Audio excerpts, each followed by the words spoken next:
Hola, alumnos de Sayara Pintana. Soy tu profesor Reyes de Inserción Laboral, alumnos de primer nivel medio. Vamos a estar viendo esta clase que es para abarcar el segundo tema de este año, que es cómo está desarrollado el trabajo ahora contemporáneo. En la clase número uno, si es que no la viste, te invito a verla. Está en YouTube, está en Classroom, que es para desarrollar la guía uno. Hablamos acerca de la historia del trabajo, más o menos hasta el siglo XIX, cuando se produce la revolución industrial. ¿Mm? Así que ahora, sin más, vamos a ir a mirar cómo sigue el desarrollo de esta historia laboral. Vamos a mirar este PowerPoint que tenemos acá. Va, no quiere funcionar. Perdón. Presentación. Ahora sí. Sorry. Ya, inserción laboral entonces, categorías en el mercado laboral actual.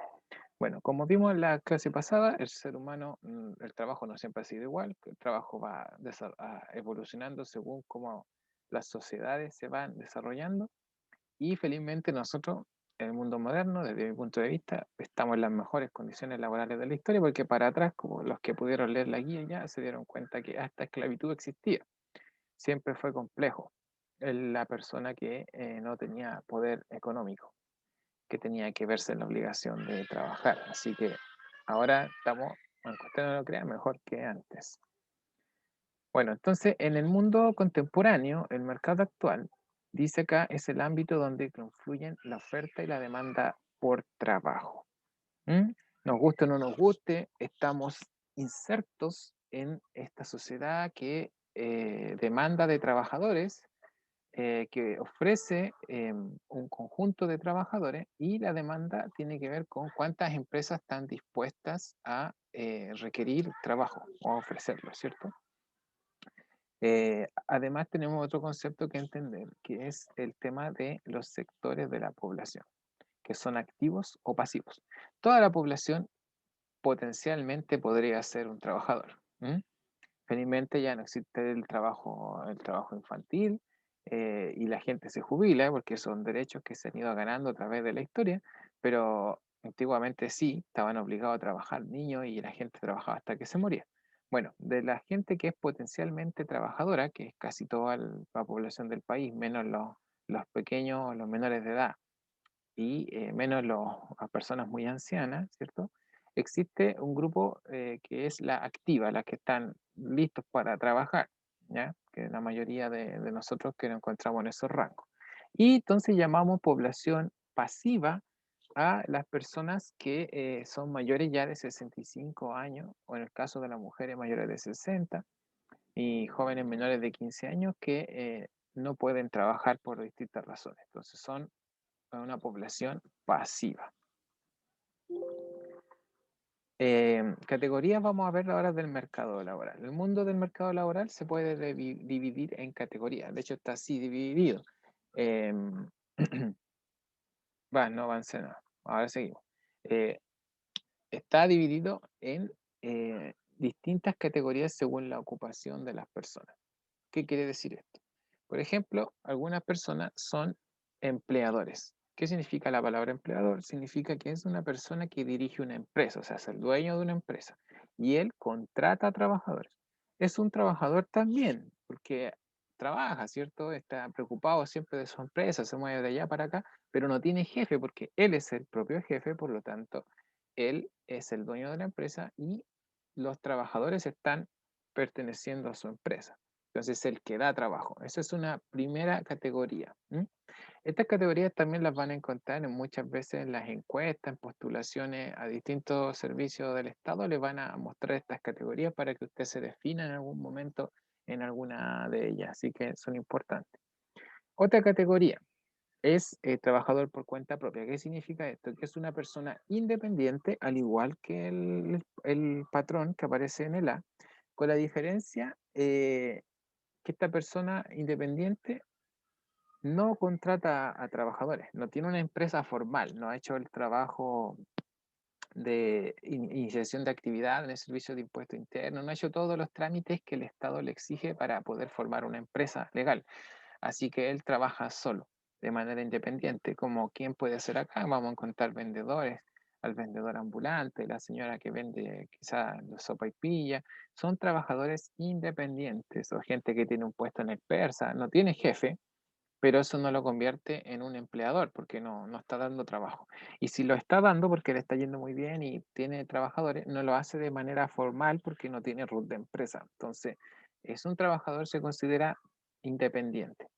C, empleador del, o sea, perdón, empleado del sector público, de entidades del Estado. Y aquí toda la gente que entra a trabajar a funciones del Estado, por ejemplo, todas las que trabajan en el registro civil, cuando tenemos que ir a hacer ese latoso trámite de ir a sacar el carné o los distintos certificados que hay que pedir, bueno, todas esas personas son trabajadores del Estado y tienen cierta garantía y ciertos derechos y ciertas obligaciones distintas a los trabajadores del sector privado, ¿ya?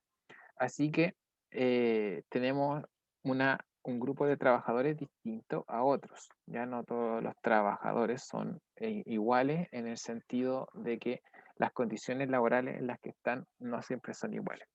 Tenemos otro grupo, además de que pertenecen al sector público, a las empresas públicas. En este caso es, por ejemplo, estamos hablando de trabajadores que pertenecen al Estado de forma indirecta. A ver, aquí se pone un poco más complejo, pero tampoco es tan difícil. Hablábamos de los trabajadores del registro civil, ¿cierto? En el ejemplo anterior. Bueno, ellos trabajan para el Estado de forma directa, porque el registro civil no es una empresa del Estado, es un servicio del Estado. ¿Mm? ¿Se entiende? En cambio, hay otras áreas del Estado que son empresas, y hay gente que trabaja para esa empresa que le pertenece al Estado. Son pocas, sí, porque en nuestra realidad actual el Estado tiene pocas empresas, pero una de esas es, por ejemplo, Codelco, que es muy famosa, que es una empresa minera y le pertenece al Estado. Por lo tanto, la gente que trabaja para Codelco también son trabajadores del sector público, pero de una manera indirecta porque trabajan para la empresa que es del Estado, no directamente para el Estado. No sé si se entenderá. Es una pequeña diferencia. Y acá pasamos a los empleados u obreros del sector privado, que esto ya es más fácil de entender, ¿cierto? Hay gente que trabaja, que es un empleado, que tiene que levantarse, ¿cierto? Ir a su lugar de trabajo, recibe un sueldo por el trabajo que realiza, por el servicio que entrega a una empresa privada, o sea, donde el dueño no es el Estado, sino que es una persona jurídica eh, o una persona natural, ¿m? Que es la mayoría de los casos.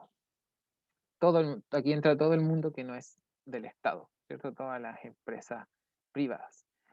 Por ejemplo, guardias de supermercado, guardias de mall, no sé, gente que trabaja en una clínica privada, todo, todo el mundo, los choferes de líneas de micro privadas, de las líneas de buses, de transporte, es un montón sin fin de ejemplos de gente que trabaja para el mundo privado, para gente que trabaja para la AFP, los oficinistas, etcétera, un largo, etcétera. Esas personas son trabajadores del sector privado.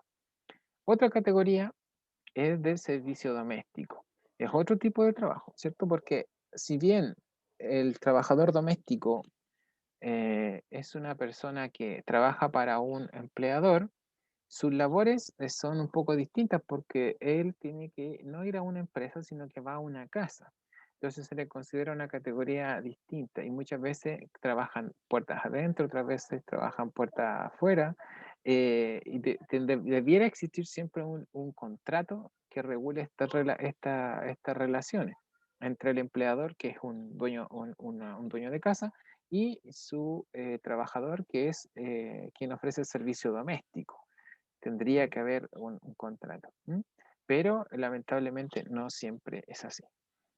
Em, Luego pasamos a otra categoría que es familiar no remunerado. Hay gente que trabaja, pero no recibe salario. No sé, por ejemplo, una señora tiene un almacén de barrio y su esposo trabaja con ella, pero no recibe un sueldo. O los hijos trabajan con ella, pero no reciben un sueldo.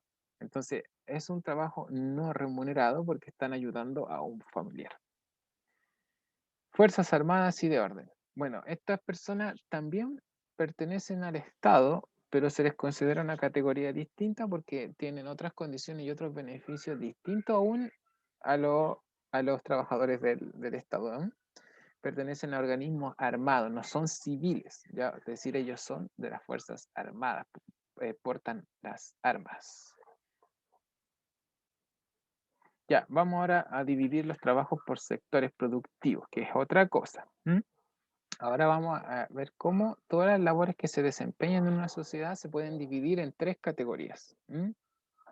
Que sería primaria, que es la gente que trabaja extrayendo recursos desde la naturaleza. Secundarios, los que transforman esos recursos naturales en nuevos productos. Y lo terciario, que son los que ofrecen esos productos a la gente o que ofrecen servicios de distinto índole a las personas. Vamos a tratar de ver con ejemplos para que nos vaya quedando más claro. Sector primario.